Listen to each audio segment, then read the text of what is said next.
الشيطان الرجيم بسم الله الرحمن الرحيم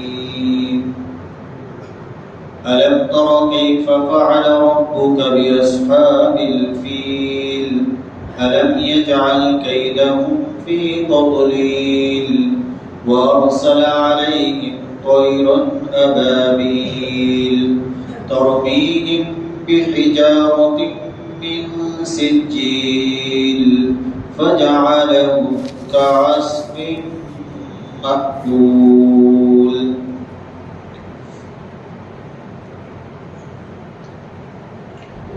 اس سورت کا نام سورۃ الفیل ہے. فیل کے معنی ہے ہاتھی. اس میں ہاتھی والوں کا واقعہ ذکر کیا گیا ہے جن کو اصحاب فیل کہا جاتا ہے. واقعہ یہی ہے کہ ابراہ نامی ایک شخص تھا جو یمن کا حاکم تھا. اس نے یمن کے اندر ایک کنیسہ اور گرجا گھر بنایا اور یمن بھی اعلان کیا کہ اب کوئی بھی مکہ مکرمہ حج کے لیے نہیں جائے گا, حج یہی کیا کرے گا یمن میں. اور عرب کے اندر بھی ایک شخص کو بھیجا قبیلہ بنی کنانہ میں کہ وہ جا کر کہے کہ سب لوگ وہیں آ کر حج کیا کریں. چنانچہ اس شخص کو تو قبیلہ بنی کنانہ نے قتل کر دیا اور جو یمن کے لوگ تھے انہوں نے بھی انکار کر دیا کہ ہم تو کعبۃ اللہ ہی کا حج کریں گے, مکہ مکرمہ ہی حج کے لیے جائیں گے. اور جو یمن میں اس نے کنیسہ اور گرجا گھر بنایا تھا تو کسی نے اس میں گندگی ڈال دی اور بعض روایات میں یہ ہے کہ اس کے کچھ حصے میں آگ بھی لگا دی. تو اس کی وجہ سے یہ ابراہ نامی شخص سخت غصے میں آ گیا اور غصے میں آ کر اس نے قسم کھا کر یہ کہا کہ میں مکے کے اندر جو بیت اللہ ہے نعوذ باللہ ثم نعوذ باللہ میں اسے گراؤں گا, منہدم کروں گا, اسے مسمار کروں گا. چنانچہ اس شخص نے اس کام کے لیے تیاری شروع کی اور پورا لشکر بنایا اور ہاتھی لے کر یہ لشکر چلا. 8 ہاتھی لیے مضبوط قسم کے. ایک بہت بھاری بھرکم طاقتور ہاتھی تھا جس کا نام محمود رکھ رکھا تھا, اس کو بھی ساتھ لیا. اور ہاتھی ساتھ لے گئے تو ان کی پلاننگ اور منصوبہ یہ تھا کہ موٹی موٹی زنجیریں کعبے میں باندھیں گے اور ان زنجیروں کو پھر ہاتھیوں میں باندھ کر ان ہاتھیوں کو چلائیں گے جس سے وہ کعبہ گر جائے گا. نعوذ باللہ, اس طرح کی انہوں نے پلاننگ کی. چنانچہ یہ لشکر چلا. راستے میں کئی قبیلوں کے ساتھ جنگ بھی ہوئی, غالب ہوتا ہوا چلا گیا. جب مکہ مکرمہ کے قریب پہنچا تو مکے والوں نے خاص طور سے حضرت نبی کریم صلی اللہ علیہ وسلم کے دادا جناب عبد المطلب نے ان کے سامنے بڑی پیشکش کی اور یہ کہا کہ تم اونٹ لے لو, یہ لے لو, اور بھی چیزیں پیداوار کی پیشکش کی, لیکن یہ تیار نہیں ہوئے اور اپنی ضد پر رہے. یہ واقعہ اسی سال کا ہے جس سال حضور احمد صلی اللہ علیہ وسلم کی پیدائش. آپ اس دنیا میں اس وقت تشریف نہیں لائے تھے, لیکن یہ سال آپ ہی کی پیدائش کا تھا. تو نبی پاک صلی اللہ علیہ وسلم کی پیدائش سے پہلے اس طرح کے واقعات پیش آ رہے ہیں کہ جس میں اللہ کی کھلی مدد نظر آ رہی ہے, کھلی مدد. اس کو معجزہ تو نہیں کہا جاتا, اس کو ارہاس کہتے ہیں. حمزہ را چھوٹی ہا الف سوا, یعنی ایک تمہید ہوتی ہے مقدمہ، ایک پہلی خوشخبری سی کہ اللہ کی طرف سے کوئی عجیب شخصیت پیدا ہونے والی ہے، تو یہ حضور اکرم صلی اللہ علیہ وسلم کی پیدائش والے ظاہری واقعہ پیش ہے۔ چنانچہ یہ معنی نہیں۔ اب جب معنی نہیں تو جناب عبد المطلب نے کہا کہ جس گھر کے لیے تو جا رہا ہے شوق سے جا، اس گھر کا مالک خود اس کی حفاظت کرے گا، یہ تو وہ خود جانا۔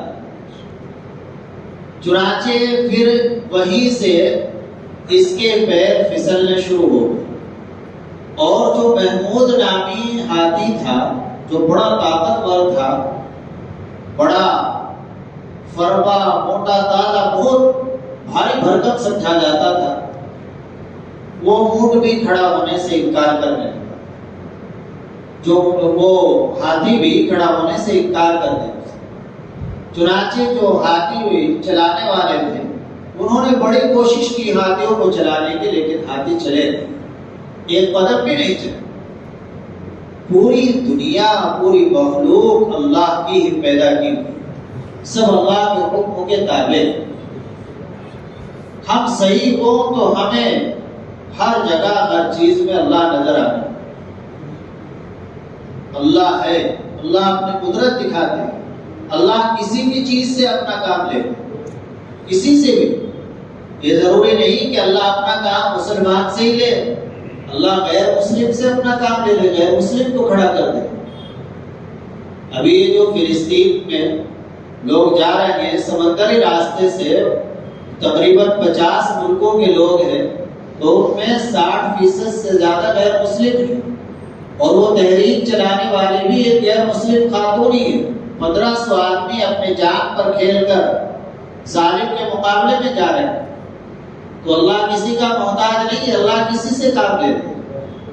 اب اللہ کی قدرت دیکھی، یہ دشمن اللہ کے گھر کو منہدم کرنے کے لیے آ رہا تھا، اللہ نے اسے ایسا ذلیل و رسوا کیا کہ پورے لشکر پر اللہ نے جانوروں کا، پرندوں کا ایک غول، ایک جماعت بھیجی، اور ہر پرندے کی چونچ میں 3 کنکریاں تھی، اور وہ کنکری اتنی زبردست طاقت تھی اس میں، اور اتنی قوت سے لگتی تھی کہ جس کے جسم پر لگ جاتی، جسم کو چھید کرتے ہوئے وہ زمین کے اندر گھس جاتی تھی، گولی میں بھی اتنی طاقت نہیں ہوتی۔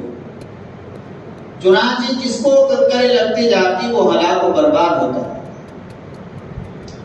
وہ پرندے کیسے تھے، کیا تھے؟ ہمارے معاشرے میں مشہور ہے کہ وہ ابابیل پرندہ تھا، لیکن یہ بات صحیح نہیں ہے۔ قرآن نے جو ابابیل کہا ہے، اس سے وہ پرندہ مراد نہیں جسے ہم ابابیل کہتے ہیں، وہ تو چڑیا کے سائز کا پرندہ ہوتا ہے۔ اور یہ جو پرندے تھے، حضرات مفسرین نے لکھا ہے کہ کبوتر سے بس تھوڑے ہی چھوٹے تھے، اس سے تو بہت بڑے تھے، جسے ہم ابابیل کہتے ہیں۔ اب تو نظر میں نہیں آتی، وہ یہاں دیکھ آتی ہے ابھی کہیں کہیں، پہلے مسجدوں میں آتی تھی، چھوٹا سا پرندہ، باغ وغیرہ میں ہوتی ہوگی چھوٹی، تو وہ نہیں۔ یہاں جو ابابیل کا لفظ ہے یہ عربی لفظ ہے، جمع کا ہے، اس کا کوئی مفرد واحد نہیں آتا ہے، اس کے معنی ہے غول کے غول، جماعت کی جماعت، پرندوں کا غول اللہ نے بھیجا۔ وہ پرندے کیسے تھے؟ ایسے پرندے تھے کہ دنیا والوں نے اس سے پہلے وہ پرندہ نہیں دیکھا، اس سے پہلے وہ پرندہ نہیں دیکھا۔ تو جسے ہم ابابیل کہتے ہیں وہ پرندے نہیں تھے، وہ تو کبوتر سے ذرا چھوٹا کچھ پرندہ تھا، اور اس کی چونچ میں 3 کنکریاں تھی، ہر پرندے کی چونچ میں، جس کو لگ جاتی تھی اس کو ہلاک و برباد کر دیتی۔ چنانچہ پورا لشکر ہلاک و برباد ہو گیا، ہاتھی بھی واپس ہو گئے، اور کچھ ڈھیر ہو گئے، اور جو یہ ابراہہ نامی شخص تھا، اس کے پورے بدن میں زہر پھیل گیا، ایسا زہر پھیلا کہ اس کے جسم کا ایک ایک حصہ کٹ کٹ کر یہ بنا، اس میں پیپ پھیل گئی، جسم میں زہر پھیل گیا، اور اس طرح یہ ہلاک و برباد۔ اسی طرح جو ہاتھی چلانے والے تھے وہ بھی اپاہج ہو گئے، مانگتے پھرتے تھے۔ یہ منظر دیکھا گیا۔ تو یہ اللہ کی قدرت نے کہ اللہ تعالیٰ نے اپنی قدرت سے اپنی طاقت سے ایک پرندے کے ذریعے اپنے گھر کے دشمنوں کو ہلاک و برباد کر دیا اور ان کی تمام چالوں کو تمام مکاریوں کو اللہ نے فیل کر دیا۔ اللہ کی جو قدرت اس وقت تھی 1450 سال پہلے، آج بھی اللہ کی وہی قدرت ہے، وہی طاقت کے، اور قیامت تک اللہ کی وہی طاقت رہے گی۔ بس ہمارا یقین پختہ ہونے کی ضرورت ہے۔ ہم اپنا یقین بتائیں، اللہ سے اپنا تعلق جوڑیں۔ اللہ سے تعلق کیسے جڑتا ہے؟ انسان ایک تو سچی توبہ کرے۔ سب سے پہلا کام تو یہ ہے کہ سچی پکی توبہ ابھی کر لیں، آج ہی کر لیں، ابھی سے تعلق شروع ہو جائے گا اللہ سے۔ یا اللہ اس وقت تک کے تمام گناہوں سے سچی توبہ کریں، میری توبہ قبول فرما لیں اور اس وقت تک کے تمام گناہوں کو معاف فرما دیں۔ اللہ کو کوئی روکنے والا نہیں، کوئی پوچھنے والا نہیں کیوں فلاں بندے کو معاف کر دیں۔ ایک کام تو یہ کر لیں۔ دوسرا کام، چلتے پھرتے اٹھتے بیٹھتے اللہ کا ذکر کرنے کی عادت بنائیں۔ بات چیت میں اللہ کا ذکر، الحمدللہ، بسم اللہ، اور جو بھی وقت دکان پر بیٹھے ہیں، دکان پر کھڑے ہیں، ہاتھ سے کام کرتے رہیں اور زبان سے سبحان اللہ سبحان اللہ الحمدللہ الحمدللہ اللہ کا ذکر کرتے رہیں۔ پھر دیکھنا دل کے اندر کیسا سکون آئے گا۔ اور فضول کاموں سے بچیں، موبائل میں فضول چیزیں نہ دیکھیں، موبائل کا استعمال کم سے کم کریں، ضرورت بس بات چیت کریں اور چیزوں میں نہ، کوئی دینی بات سن لی بس۔ اور اپنی زندگی کا جائزہ لیں کہ میں نے صبح سے شام تک اپنی زندگی کا کتنا حصہ فضول کاموں میں گوایا، کتنا حصہ میرا صحیح کاموں میں لگا ہے۔ اس کی عادت بنائے، جب یہ کام ہم کریں گے تو اللہ سے ہمارا تعلق بڑھے گا، اللہ کی ذات پر یقین بڑھے گا، اور پھر قدم قدم پر ہم اللہ کی نصرت اور اللہ کی مدد کریں گے۔ اللہ پاک فرماتے ہیں أَلَمْ تَرَ كَيْفَ فَعَلَ رَبُّكَ بِأَصْحَابِ الْفِيلِ، کیا آپ نے نہیں دیکھا، آپ کو نہیں معلوم کہ آپ کے رب نے ہاتھی والوں کے ساتھ کیسا معاملہ کیا؟ حضور اکرم صلی اللہ علیہ وسلم سے اللہ فرما رہے ہیں آپ تسلی رکھیے، جس طرح اللہ نے اپنے گھر کے دشمنوں کے ساتھ معاملہ کیا، ان کی مکاریوں کو، ان کی چال بازیوں کو ناکام کر دیا اور انہیں ہلاک و برباد کر دیا، وہ اپنے مقصد میں کبھی بھی کامیاب نہیں ہو سکے، تو اسی طرح جو آج آپ کے دشمن ہیں، آپ ان کی فکر نہ کیجیے، ان کے ساتھ بھی اللہ کا یہی معاملہ ہے۔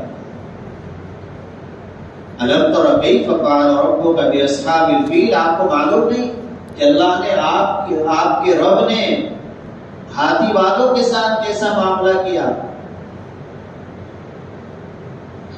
کیا معاملہ کیا؟ اللہ نے فرمایا أَلَمْ يَجْعَلْ كَيْدَهُمْ فِي تَضْلِيلٍ، کیا اللہ نے ان کی تمام چال بازیوں کو بیکار نہیں کر دیا؟ اللہ نے ان کی تمام مکاریوں کو، تمام چال بازیوں کو بیکار کر دیا۔ وَأَرْسَلَ عَلَيْهِمْ طَيْرًا أَبَابِيلَ، اور اللہ نے ان پر پرندے بھیجے غول کے غول۔ اللہ نے ان پر پرندے بھیجے، اور وہ پرندے کیا کر رہے تھے؟ وہ بندوق کا کام دے رہے تھے۔ ترمیہم بحجارۃ من سجیل، وہ پکی مٹی کی کنکریاں ان پر پھینک رہے تھے۔ گارا ہوتا ہے، گارے کو پکا لیا جاتا ہے، پھر بڑا مضبوط بن جاتی ہے وہ کنکری، اس کو مراد ہے حجارۃ من سجیل سے، لیکن وہ کام مٹی کا اور کنکری کا نہیں بلکہ گولے کا کر رہے تھے، وہ کر رہے تھے۔ فَجَعَلَهُمْ كَعَصْفٍ مَّأْكُولٍ، اور پھر اللہ نے ان کو ایسا کر دیا جیسا کہ کھایا ہوا بھوسا ہوتا ہے۔ جانوروں کے سامنے بھوس ڈالتے ہیں تو جب تک جانوروں نے کھایا نہیں اس کی حیثیت الگ ہوتی ہے، جب کھا کر بچا کچا ہوتا ہے تو اس کی کوئی حیثیت نہیں ہوتی، تنکا تنکا، کوئی ادھر بکھرا پڑا ہے کوئی ادھر۔ تو اسی طرح جو بیت اللہ کے دشمن اللہ کے گھر کو گرانے کے لیے آئے تھے، تو اللہ نے ان کا حشر اور ان کا انجام یہ کیا کہ ان کو اللہ نے بکھیر دیا، وہ سب ان کی چالیں، ان کی مکاریاں پھیل ہو گئی۔